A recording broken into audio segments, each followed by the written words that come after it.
ಪ್ರಿಯ ವೀಕ್ಷಕರೇ, welcome to KP excellent classes. ಈ ವಿಡಿಯೋದಲ್ಲಿ ನಾವು 7ನೇ ತರಗತಿ ಗಣಿತ ಪ್ರಕಾಶ ಭಾಗ 1 ಅದರಲ್ಲಿ ಮೊದಲನೇ ಅಧ್ಯಾಯ ನಮ್ಮ ಸುತ್ತಲಿನ ದೊಡ್ಡ ಸಂಖ್ಯೆಗಳು. ಸೊ ಈ ಒಂದು ಅಧ್ಯಾಯದಲ್ಲಿನ ಪೇಜ್ ನಂಬರ್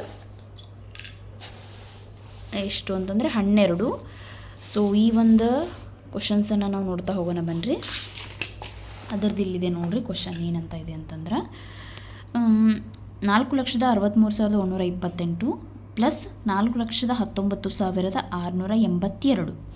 ಸೊ ಮೊತ್ತ ರೋಕ್ಸಿ ಹೇಳ್ತಾಳೆ ಏನಂತ, ಮೊತ್ತ 8 ಲಕ್ಷಕ್ಕೆ ಸಮೀಪದಲ್ಲಿದೆ ಮತ್ತು ಅದು 8 ಲಕ್ಷಕ್ಕಿಂತ ಹೆಚ್ಚಾಗಿದೆ ಅಂತ ಹೇಳ್ತಾಳೆ. ಇಷ್ಟು ಹೇಳ್ತಾನೆ. ಮೊತ್ತ 9 ಲಕ್ಷಕ್ಕೆ ಸಮೀಪದಲ್ಲಿದೆ, ಅದು 9 ಲಕ್ಷಕ್ಕಿಂತ ಕಡಿಮೆ ಇದೆ ಅಂತ. ಸೊ ಯಾರ್ದು ಊಹೆ ಇದರಲ್ಲಿ ಕರೆಕ್ಟ್? ಜಸ್ಟ್ ನೀವು ಏನು ಮಾಡಿರಿ ಅಂತಂದ್ರೆ ಜಸ್ಟ್ ಅನಲೈಸ್ ಮಾಡಿರಿ. 4 ಲಕ್ಷ ಎಷ್ಟಾಯ್ತು? 8 ಲಕ್ಷ ಆಯ್ತು. ಸೊ 8 ಲಕ್ಷ ಹೇಳಿದ್ದು ರೋಕ್ಸಿ. ಆಮೇಲೆ ಇಲ್ಲಿ ಮುಂದೆ ನೋಡ್ರಿ 63,000 19,000 ಎಷ್ಟಾಯ್ತು? ಅಪ್ರಾಕ್ಸ್ 83, ಅರೌಂಡ್ 83,000 ಆಯಿತು. ಹಂಗಂದ್ರೆ 4,83,000 ಇದು near to 8 lakh or 9 lakh. So ನೀವು ಇಲ್ಲಿ ಅಂದಾಜುಗಳನ್ನು ಕಲ್ತಿದ್ರಿ ಆಲ್ರೆಡಿ. ಸೊ ಇದನ್ನು ನೋಡಿ ನೀವೇನು ಮಾಡ್ಬೇಕಂತಂದರೆ ಅದನ್ನು ಅವ್ರು ಹೇಳಿರೋದು ಯಾವುದು ಕರೆಕ್ಟು ಯಾವುದು ರಾಂಗ್ ಅಂತ ನೀವಿಲ್ಲಿ ಕರೆಕ್ಟಾಗಿ ಫೈಂಡ್ ಔಟ್ ಮಾಡ್ಬೇಕು. ಸೊ 4 ಲ್ಯಾಕ್ 8 ಲ್ಯಾಕ್ ಆಗುತ್ತೆ. 6319 ಅಂದ್ರೆ ಅರೌಂಡ್ 83,000. ಸೊ 4,83,000 ಅಂತಂದ್ರೆ ಗ್ರೇಟರ್ ದ್ಯಾನ್ 50,000 ಅಂತಂದ್ರೆ ನಾವು 8 ಲ್ಯಾಕ್ ತೊಗೊಳಕ್ಕೆ ಬರ್ತದನ? ನೋ, ಹಾಗಂದ್ರೆ ತೊಗೋಬೇಕಾಗಿದೆ ಅದು 9 ಲ್ಯಾಕ್ ಅಂತಾನೆ. ಸೊ ಅವ್ರು ಇದ್ರ ಮೇಲೆ ಕೆಲವೊಂದಿಷ್ಟು ಕ್ವಶನ್ಸನ್ನು ಕೇಳಿದಾರೆ. ಸೊ ಆನ್ಸರ್ ಮಾಡೋಕ್ಕೆ ಪ್ರಯತ್ನ ಮಾಡಿರಿ. ಈ ಅಂದಾಜುಗಳು ಸರಿ ಇವೆಯೇ? ಯಾರ ಅಂದಾಜು ಮೊತ್ತಕ್ಕೆ ಸಮೀಪದಲ್ಲಿದೆ? ಸೊ ಅವ್ರ ಅಂದಾಜುಗಳು ಸರಿ ಇದೆ, ಬಟ್ ಅದರಲ್ಲಿ ಅಕ್ಯುರೇಟ್ ಇರೋದು ಯಾರ್ದಪ್ಪ ಅಂತಂದರೆ ಇಷ್ಟು ಹೇಳಿದೆ. ಎಷ್ಟು? 9 ಲ್ಯಾಕ್ ಅಂದ್ರೆ 8 ಲ್ಯಾಕ್. ಸೊ ನಮಗೆ ಎಷ್ಟು ಬರ್ತಾ ಇತ್ತು? 8,83,000 ಇತ್ತು. So near to 9 lakh. ಹಾಗಂದ್ರೆ ಯಾರು ಹೇಳಿದ್ದು ಕರೆಕ್ಟಾಗಿದೆ ಅಂದಾಜು? ಇಷ್ಟು. ಸೊ ಅಕ್ಯುರೇಟ್ ಆಗಿರೋದು ಯಾವುದು ಅಂತಂದ್ರೆ ಇಷ್ಟು ಹೇಳಿದ್ದು. ಸೊ ಅಂದಾಜು ಮೊತ್ತಕ್ಕೆ ಸಮೀಪದಲ್ಲಿದೆ. ಮೊತ್ತ 8,50,000ಕ್ಕಿಂತ ಹೆಚ್ಚು ಅಥವಾ 8,50,000ಕ್ಕಿಂತ ಕಡಿಮೆ ಇದೆಯೇ? ನೀವು ಏಕೆ ಹೀಗೆ ಯೋಚಿಸುವಿರಿ? ಸೊ ನಾವು ಅದನ್ನು ಅಪ್ರಾಕ್ಸ್ ಕ್ಯಾಲ್ಕುಲೇಟ್ ಮಾಡಿದಾಗ ಸೊ 4 ಲಕ್ಷ 8 ಲಕ್ಷ ಆಮೇಲೆ ಇಲ್ಲಿ ಕೊಟ್ಟಿದ್ದಾರೆ ನೋಡ್ರಿ 63 19 ಅಂದ್ರೆ ಅರೌಂಡ್ 83,000 ಅಂತಿದೆ. ಸೊ ಇದು ಅಫ್ಕೋರ್ಸ್ ಏನಾಗುತ್ತೆ? 8,50,000ಕ್ಕಿಂತ ಏನಾಗುತ್ತೆ? ಹೆಚ್ಚಾಗುತ್ತೆ. ಸೊ ಅದನ್ನು ನಾವು ಬರಿಬೋದು. ಅದರಲ್ಲಿ ಸಿ ಕ್ವಶನ್ ಅವ್ರು ಏನು ಕೇಳಿದಾರೆ ನೋಡ್ರಿ, ಮೊತ್ತ 8,83,128ಕ್ಕಿಂತ ಹೆಚ್ಚು ಅಥವಾ 8,83,128ಕ್ಕಿಂತ ಕಡಿಮೆ ಇದೆಯೇ? ನೀವು ಏಕೆ ಹೀಗೆ ಯೋಚಿಸುವಿರಿ? ಸೊ ನೀವು ಅದನ್ನು ಲೆಕ್ಕ ಮಾಡಿ ನೋಡಿದಾಗ ಅಂದರೆ ಇದು 128 ಇದೆ, ಇದು 128 ಇದು 682. ಸೊ 6319 ಅಂತಂದರೆ ಇದು ಎಷ್ಟಾಗುತ್ತೆ? 8,82,810 ಆಗುತ್ತೆ. ಸೊ ಇದು ಏನಾಗುತ್ತೆ ಅಂದರೆ ಇದಕ್ಕಿಂತ ಏನಾಗುತ್ತೆ? ಕಡಿಮೆನೇ ಆಗುತ್ತೆ. 8,83,128ಕ್ಕಿಂತ ಕಡಿಮೆ. ನಾವು ಬಾಯ್ಲೆಕ್ಕ ಮಾಡಿದಾಗ ನಮಗೆ ಏನು ಅನಿಸ್ತಾ? 8,83,000 ಅರೌಂಡ್ ಅಂತ ನಮಗೆ ಬರುತ್ತೆ. ಬಟ್ ಅಕ್ಯುರೇಟ್ ನಾವು ಕ್ಯಾಲ್ಕುಲೇಟ್ ಮಾಡಿದಾಗ ನಮ್ದು ಆನ್ಸರ್ ಇಷ್ಟು ಬರುತ್ತೆ. ಸೊ ಅದನ್ನು ನಾವೇನು ಅನ್ಬೋದು? 8,83,128ಕ್ಕಿಂತ ಕಡಿಮೆ ಇದೆ. ಸೊ ಇದನ್ನು ಅವರು ಆ್ಯಡ್ ಮಾಡಿರಿ ಅಂತ ಹೇಳಿದಾರೆ. ನಿಖರವಾಗಿ ನಾವು ಅದನ್ನು ಕೂಡಿಸಿದಾಗ 8,82,810 ಅದರ ಬೆಲೆ ಬರ್ತಾ ಇದೆ. ಸೊ ಅದೇ ರೀತಿ ಅವ್ರ ಸೆಕೆಂಡ್ ಕ್ವಶನ್ ಏನು ಕೇಳಿದಾರೆ ಅಂತಂದ್ರೆ 19,63,128 ಮೈನಸ್ ಮಾಡಿದ್ದಾರೆ ಅವರಿಲ್ಲಿ 4,90,000 ಅಂತ ಅವರಿಲ್ಲಿ ಕ್ವಶನನ್ನು ಕೊಟ್ಟಿದ್ದಾರೆ. ರೋಕ್ಸಿ ಹೇಳ್ತಾಳೆ ವ್ಯತ್ಯಾಸವು 10 ಲಕ್ಷಕ್ಕೆ ಸಮೀಪದಲ್ಲಿದೆ ಅಂತ ಹೇಳ್ತಾಳೆ ಮತ್ತು 10 ಲಕ್ಷಕ್ಕಿಂತ ಕಡಿಮೆ ಇದೆ. 10 ಲಕ್ಷಕ್ಕೆ ಸಮೀಪ ಐತಿ ಮತ್ತು 10 ಲಕ್ಷಕ್ಕಿಂತ ಕಡಿಮೆ ಐತಿ ಅಂತ ಹೇಳ್ತಾರೆ.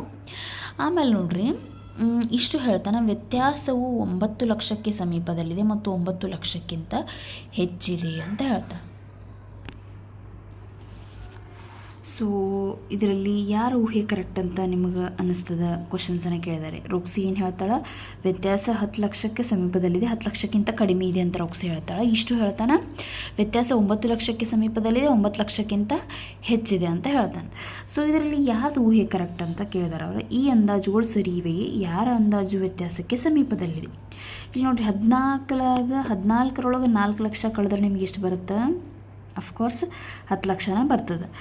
ಸೊ ಅವ್ರು ಇಲ್ಲಿ ಮತ್ತೆ ನಿಮ್ಗೆ 63,000 ಇದೆ, 90,000 ಇದೆ. ಸೊ ಇದು ಅಪ್ರಾಕ್ಸ್ ಎಷ್ಟು ಬರ್ಬೋದು ಅಂತಂದ್ರೆ 9 ಲ್ಯಾಕ್ ಮೇಲೇ ಬರ್ತದೆ. ಬಟ್ ನಿಯರ್ ಟು 10 ಲ್ಯಾಕ್ ಆಯಿತು. 9 ಲ್ಯಾಕ್ ಮೇಲೆ ಅಂದರೆ ಎಷ್ಟಿದೆ? 9 ಲ್ಯಾಕ್ ಅಂದಾಜು ಮಾಡಿದಾಗ 9 ಲ್ಯಾಕ್ ಬರ್ತದೋ 10 ಲ್ಯಾಕ್ ಬರ್ತದೋ ಅನ್ನೋದು ಇಲ್ಲಿ ಇಂಪಾರ್ಟೆಂಟ್ ಆಗುತ್ತೆ. ಸೊ ಅಫ್ಕೋರ್ಸ್ ಇಲ್ಲಿ ನೋಡ್ರಿ ಇದು ನಿಯರ್ ಟು 10,000 ಅಂದ್ರೆ 10 ಲ್ಯಾಕನ ಇರೋದ್ರಿಂದ ರೋಕ್ಸಿ ಹೇಳಿದಂಥ ಸ್ಟೇಟ್ಮೆಂಟನ್ನು ಇಲ್ಲೇನಾಗ್ತದೆ ಅಂದಾಜಿಗೆ ಸಮೀಪ ಆಕೆ ಅಂದಾಜು ಊಹೆ ಮಾಡಿದ್ದೇನೆ ಕರೆಕ್ಟ್ ಇದೆ. ಸೊ ಅವ್ರು ಕೇಳಿರೋಂಥದ್ದು ಫಸ್ಟ್ ನೀವೇನು ಮಾಡಿರಿ, ನಿಮ್ಗೆ ಕನ್ಫ್ಯೂಸ್ ಆದರೆ ಇದೇನಿದ್ರೆ ಮೈನಸ್ ಮಾಡ್ಕೊಂಡ್ಬಿಡ್ರಿ ಎಷ್ಟು ಬರ್ತದೆ ಅಂತ ನಿಮಗೆ ಆಲ್ರೆಡಿ ಗೊತ್ತಾಗ್ಬಿಡ್ತದೆ. 9,70,000 ಆ್ಯಕ್ಚುಲಿ ಅವ್ರು ಅಂದಾಜು ಮಾಡಿನೇ ನಾವಿಲ್ಲಿ ಏನು ಮಾಡ್ಬೇಕು, ಅದನ್ನು ಮಾಡೋದ್ರ ಮೂಲಕ ಈ ಪ್ರಶ್ನೆಗಳಿಗೆಲ್ಲ ನಾವು ಉತ್ತರ ಬರೀಬೇಕು. ಆಮೇಲೆ ನಮ್ದು ಯಾವುದು ಊಹೆ ಅನ್ನೋದು ಇಲ್ಲಿ ರಿಸಲ್ಟ್ ಬರ್ತದೆ. ಸೊ ಇಲ್ಲಿ ನೋಡ್ಬೋದು ನೀವು, ವ್ಯತ್ಯಾಸವು 9,50,000ಕ್ಕಿಂತ ಹೆಚ್ಚು ಅಥವಾ 9,50,000 ಕಡಿಮೆ ಇದೆಯೇ, ನೀವು ಏಕೆ ಹೀಗೆ ಯೋಚಿಸುವಿರಿ ಅಂತ ಹೇಳ್ತಾರೆ. ಸೊ ನಾವು ಯಾಕೆ ಹಿಂಗೆ ಯೋಚಿಸ್ತೀವಿ ಅಂತಂದ್ರೆ ಇಲ್ಲಿ 14ರೊಳಗೆ 4 ಕಳೆದ್ರೆ ನಮ್ಗೆ 10 ಲಕ್ಷ ಬರ್ತದೆ. 10 ಲಕ್ಷ ಆಮೇಲೆ 63,900 ಕಳೆಯೋಕೆ ಬರಲ್ಲ, ಇಲ್ಲಿ ಕೈಲ ತೊಗೊಂಡ್ರಿಂದ ಇದು ಏನಾಗ್ಬಿಡ್ತದೆ 9,50,000 ಮೇಲೆನೇ ಹೋಗ್ತದೆ. ಇದು ಅಫ್ಕೋರ್ಸ್ 50,000 ಮೇಲೆನೇ ಹೋಗ್ತದೆ. ಸೊ ನಾವು ಅದ್ರ ಸಂಬಂಧ ಅಂದಾಜು ಮಾಡುವುದರ ಮೂಲಕ ನಾವು ಇದನ್ನು ಊಹೆ ಮಾಡಿಕೊಂಡು 9,50,000ಕ್ಕಿಂತ ಹೆಚ್ಚಂತ ಹೇಳ್ತೀವಿ. ನೆಕ್ಸ್ಟ್ ಸಿ ಕ್ವಶನ್, ವ್ಯತ್ಯಾಸವು 9,63,128ಕ್ಕಿಂತ ಹೆಚ್ಚು ಅಥವಾ 9,63,128ಕ್ಕಿಂತ ಕಡಿಮೆ ಇದೆಯೇ, ನೀವು ಏಕೆ ಹೇಗೆ ಯೋಚಿಸುವಿರಿ. ಅವ್ರು ಏನು ಕೇಳಿದಾರೆ, 9,63,128ಕ್ಕಿಂತ ಇದೇನಾಗಿದೆ ನಮಗೆ ಹೆಚ್ಚೇ ಬರ್ತಿದೆ. ಸೊ ನಾವು ಇಲ್ಲಿ ನೋಡ್ಬೋದು, ಇದನ್ನು ಅಂದಾಜು ಮಾಡಿದಾಗ ಇದೇನಾಗ್ಬಿಡ್ತದೆ 60,000, 14,60,000 ಆಗ್ತದೆ.